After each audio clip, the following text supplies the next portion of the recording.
Thanks everyone for joining us this evening. As you guys have kind of figured out, we're going to be doing and continuing this series of webinars with a rotating subject, emphasizing the new features that have come out in that month's release. Our general cadence is that we are doing a release of new functionality about every other month, or sorry, every month. That's our plan for right now and continuing forth. So expect to see a series like this continuing.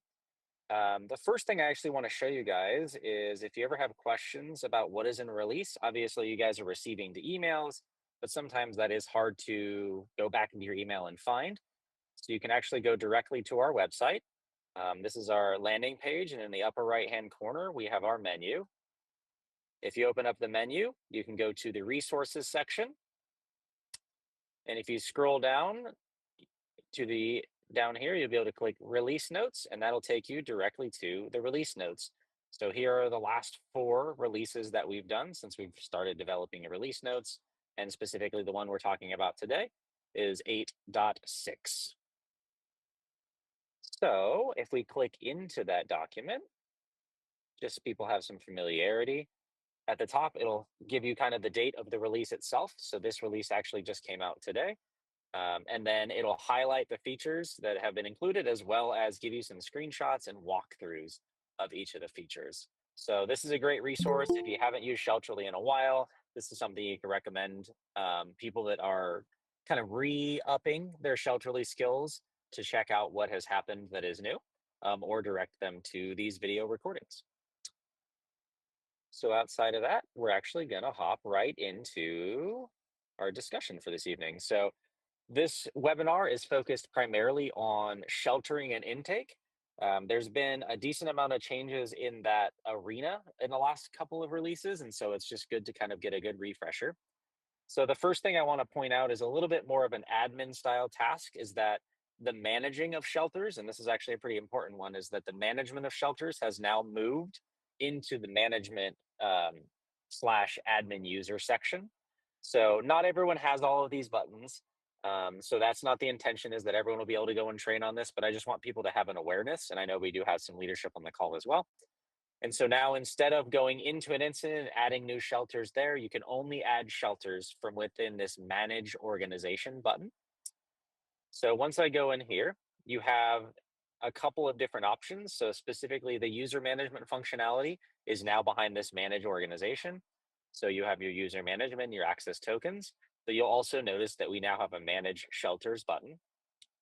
And that will take you to a page that allows you to see all of the shelters that you've set up, as well as edit them and update them accordingly. So here we can see all of the shelters that I've set up. The key thing here now as well is that you can actually reuse your shelters across operational and training incidents.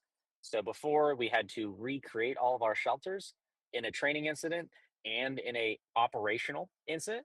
You no longer have to do that. You're able to create shelters and mark them if you want them to be included in a brand new operation or a brand new training incident. So if I come in here, you can update. So this is our field vet center. Just like anything else in Shuttle, you can always come back and update things later. So I could come down here and let's say this is, 4231. That would be quite a dramatic change. So that might be a little too far. Sure, why not? We'll do it anyways. And then down here on the left, you can see that you're able to select, is this going to be included as a training shelter? And is it going to be included as operational shelter? So instead of having to duplicate those efforts, I can now turn this on, and now it would be available in both training and real settings. And then I'll save that. And so once I come back out, you can now see this is operational and it is now available in training. The next column here is active, meaning does this shelter currently house any animals in any of your incidents? And that's a good way for you to figure out, like, have we actually used this shelter? In this case, you can hover over it and you can see I'm using this in Templeton exercise as well as Silicon Valley TNR exercise. A special note is in the instance where you do turn off the ability for this to be shown in a training incident, it will only remove it in ones where there is not currently an animal.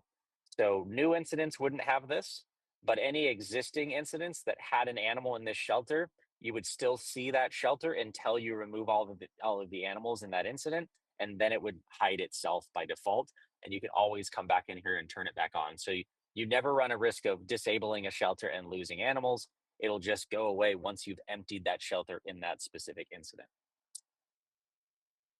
If you want to make a new shelter, the button is right up here at the top. There's an add new shelters, and it's just as easy. So,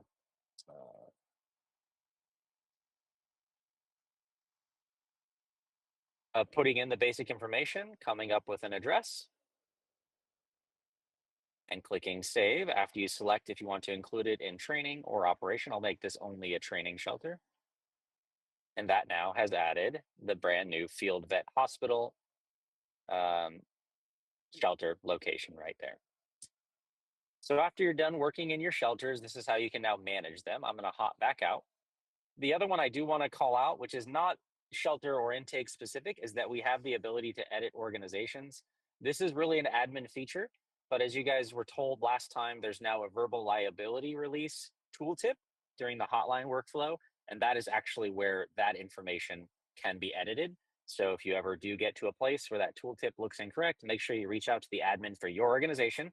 So not us as Shelterly, but whoever your leadership is, they have the ability to modify this themselves now, which should minimize the amount of incorrect values that can be stored in there.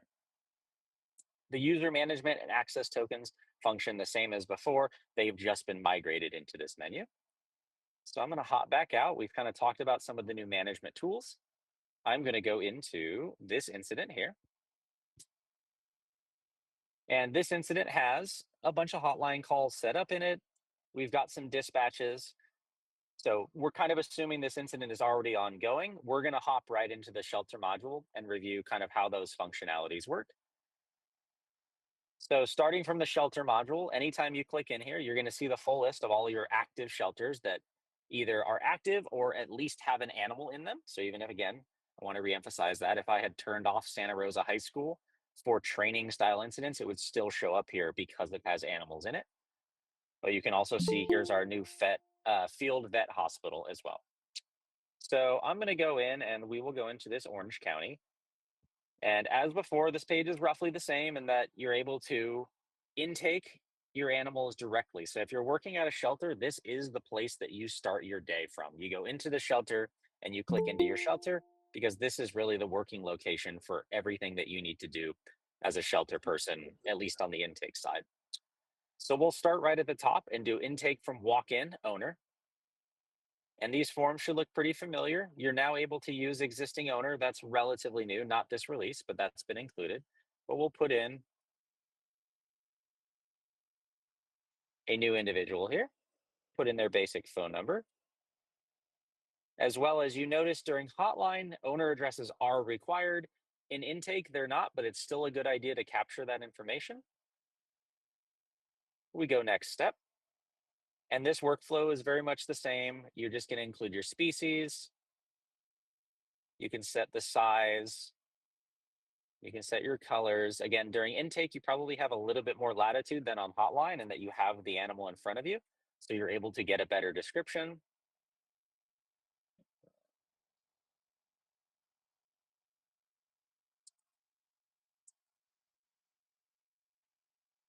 Additional notes you could put in here. These, are typically behavior notes, just like you normally would during an intake. So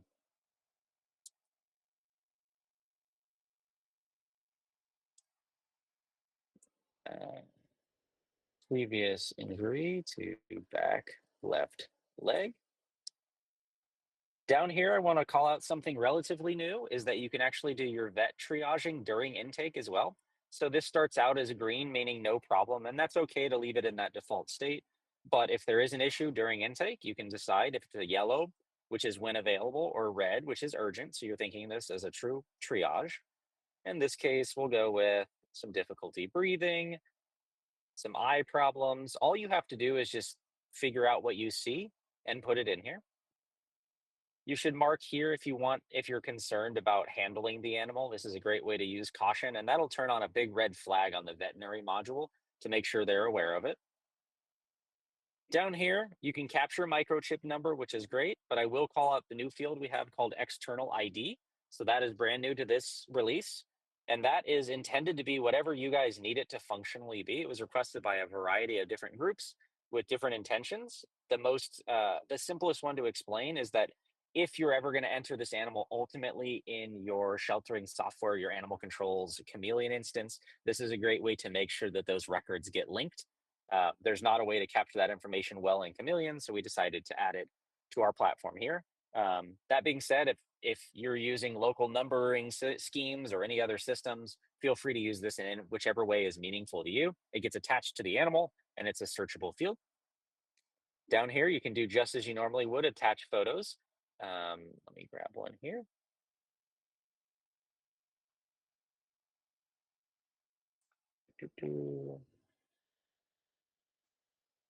I'll grab Samantha. She should be down here somewhere.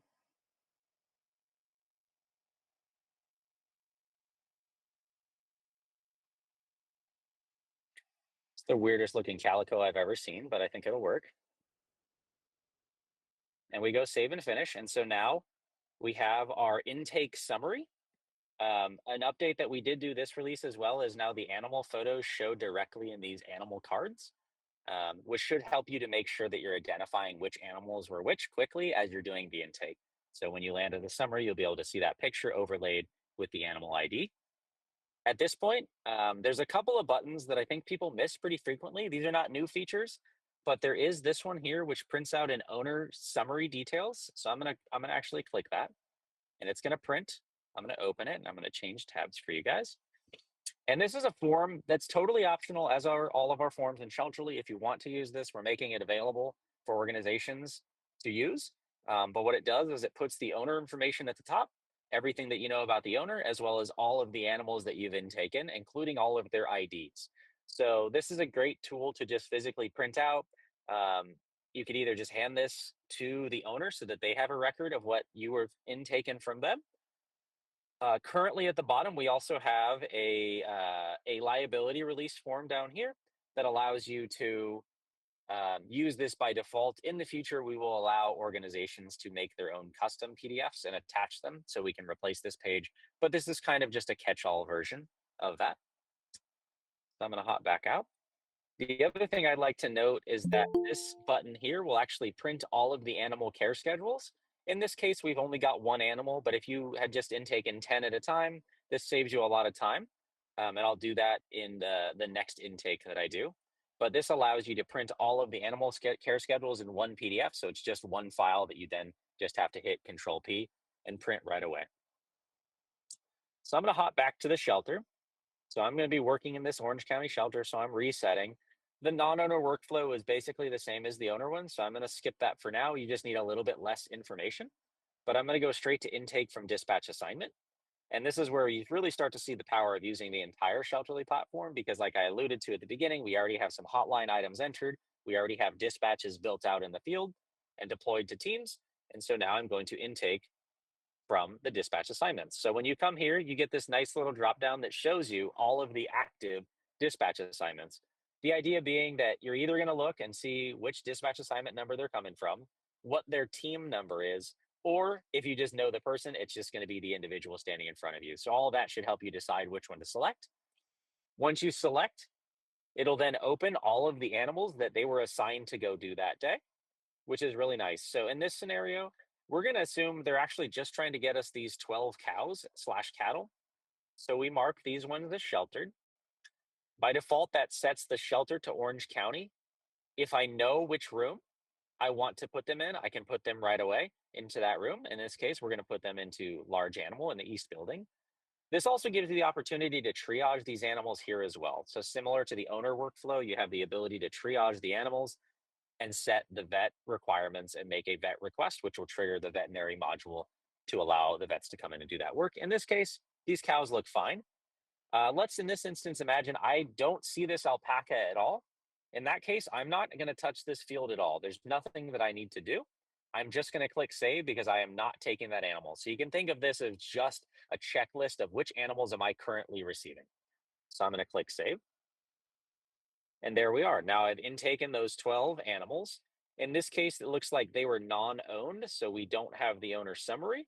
But again, we still have this animal care schedule button that we can click. So we'll go back and let's do one more. I'm going to do another dispatch from intake from dispatch. So we'll grab this one. In this case, they've got a similar size. They've got a cat and a dog. Let's say for this one, they've got this evac requested, which is great. So I'm going to shelter this one. I'm going to put this one in the cat room, but they've also got an additional cat that they picked up from this property. You now have the ability to click and add new animals. So I'm going to add a new animal here. It brings up a new modal. You realize this is a bit smaller version than the entire other animal form. That's intentional because we just want to capture the minimum amount of information we can here right now to make sure that intake doesn't get stuck entering a whole bunch of data that can just be updated after the animal is intaken. So we're going to add our additional cat. They're in front of me. So it's going to be a black cat with black accents. Does this cat look aggressive? Is it a special handling required? This is actually a thing that changed in this release as well, so I'll call it out right now, is that this used to be called ACO required. We've changed that labeling to be special handling required because functionally that makes more sense. In a lot of cases, these still might be calls that need ACOs, but during the LA fire, we ran into a bunch of exotic animals that weren't necessarily in the purview of a typical ACO member. We needed actually somebody with reptile handling skills, especially some of the venomous ones that we ran into.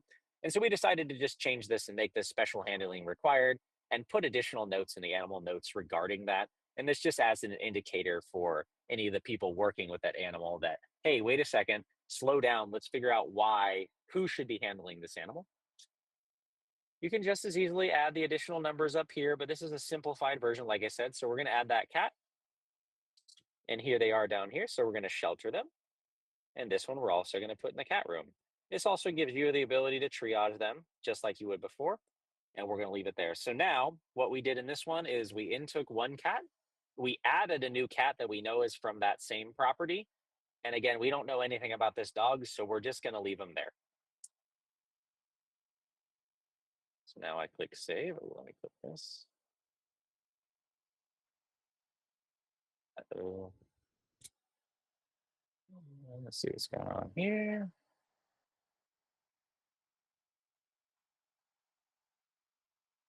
I have to start that one over and see what happened. Let's see if I can do that again real quick for everybody.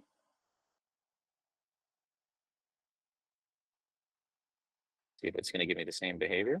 Excellent. Live bug finding. We always love to see it.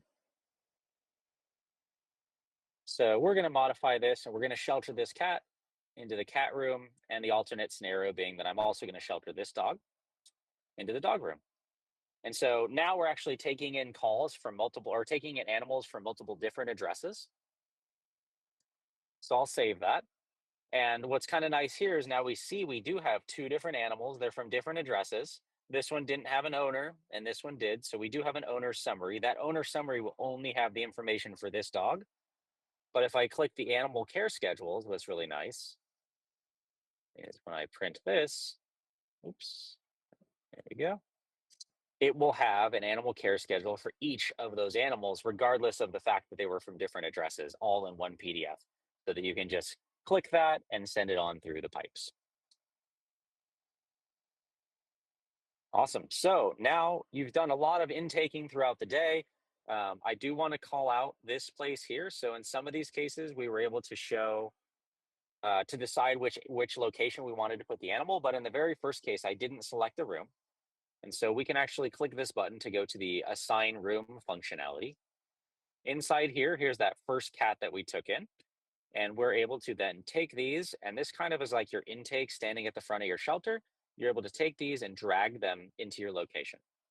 So this tool also works for if you just want to start reorganizing your building. So let's say we want to move this dog actually to a different building. We're in building 1 and we want to move them to East building.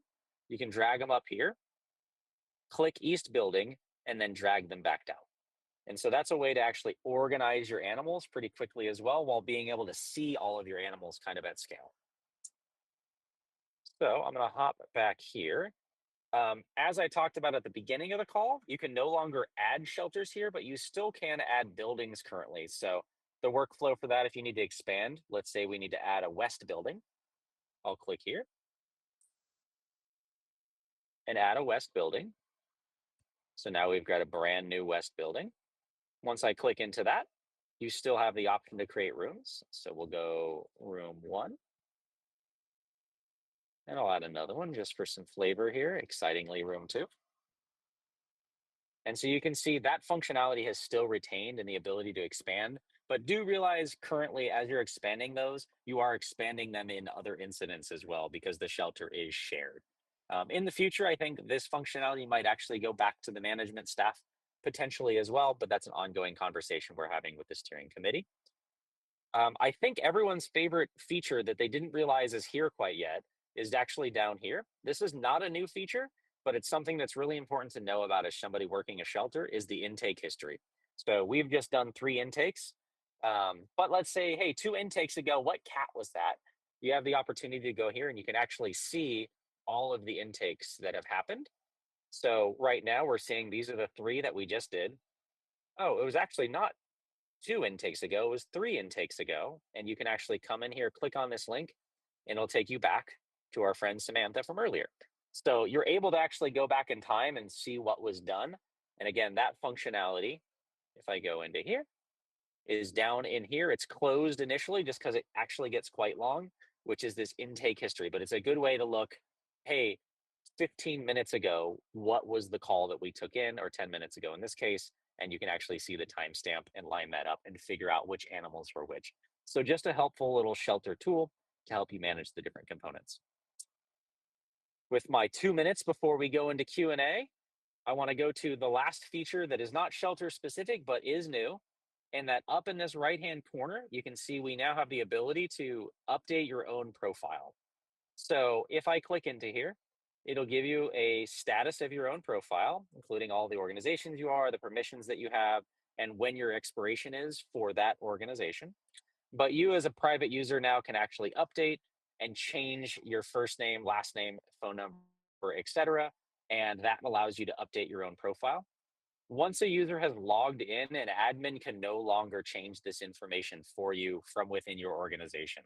So when they send you an invite, if they've made a typo, admins can update that. But once you've logged in and set your password for the first time, you have to manage that yourself.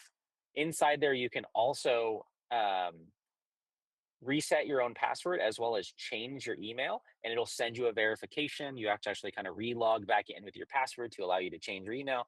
But if you want to change your email, you're now, which is also your username, you're now allowed to do that. So I'm going to stop there with our 5 minutes left and see if we have any questions from the floor.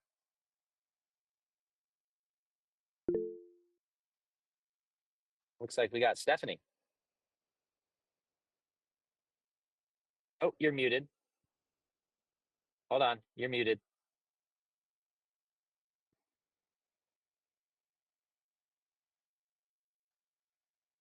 Almost. Should be a little microphone icon at the bottom of the screen on the left. You see it there? Nope. If you want to type your question as well into the chat, we can answer that way. All right, I think I have. Let's see. It looks like Carrie is next. Yeah, I was playing around. We're testing stuff up here, and is there a way to delete a shelter or building or anything? So yeah, your best bet on deleting, you can delete a shelter. Be a little careful with it. It'll Right. actually just unassign all the animals, so you won't lose them. They'll end up roomless in your location. But let me show you where that functionality is. So inside of a shelter, you can remove a building by going into the building, and there's these little icons at the top that allow you to edit, or All remove. right. So in this case, if I remove these 2 animals would then go back into that roomless animal category, and you'd need to re-find out where they go. Right. As Right.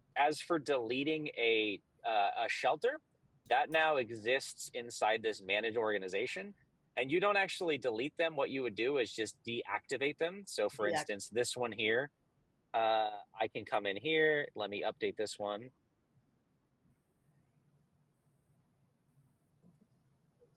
and turn it off like that. Now it's deactivated in all instances.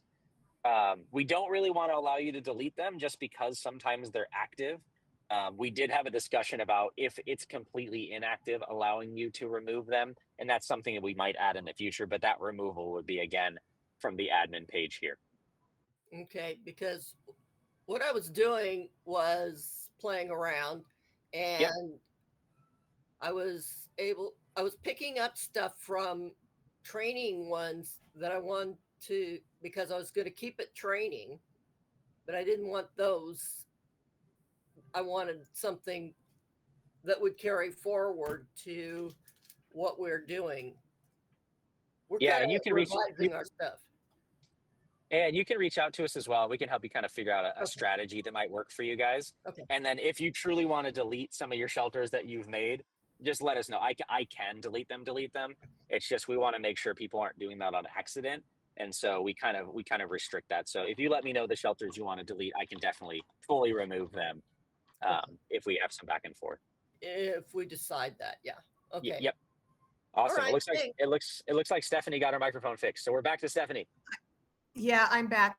Actually, it's Christine. This is Stephanie's computer. I'm with Oh, oh, I ACART. see that. My question is this. Yeah, sorry. My question is this. We were doing a training last week as a team, and we were using the drop down function in the intake area in order to type in an owner's name using the drop down, clicking on the owner's name. And in the course of training, we ended up with the owner being listed 3 times with a multitude of animals under each owner. And is there a way to combine the owner file so we don't have all these duplicates? No, that's a really good question. Not yet. I don't do anything smart other than help you to search for existing owners. But if you enter them organically Okay. 3 times, you'll have them. I was just talking to the developer the other day that like we're seeing that problem commonly. We're probably going to change the way that owner page works so that you're either searching Okay. or entering. So people will like you'll start by searching always and then click over and do entering because people get confused by that page as well, but Okay. nothing right now to Okay. consolidate them, Thank you. unfortunately. All right. Trevor, We'll just Pat, try to be careful. Yeah. Pat has a question. She's asking, how do we mark the animal has gone home? Oh, yeah. Great question that I probably should have covered. So let's hop right into it. So I'm going to go back into my incident here.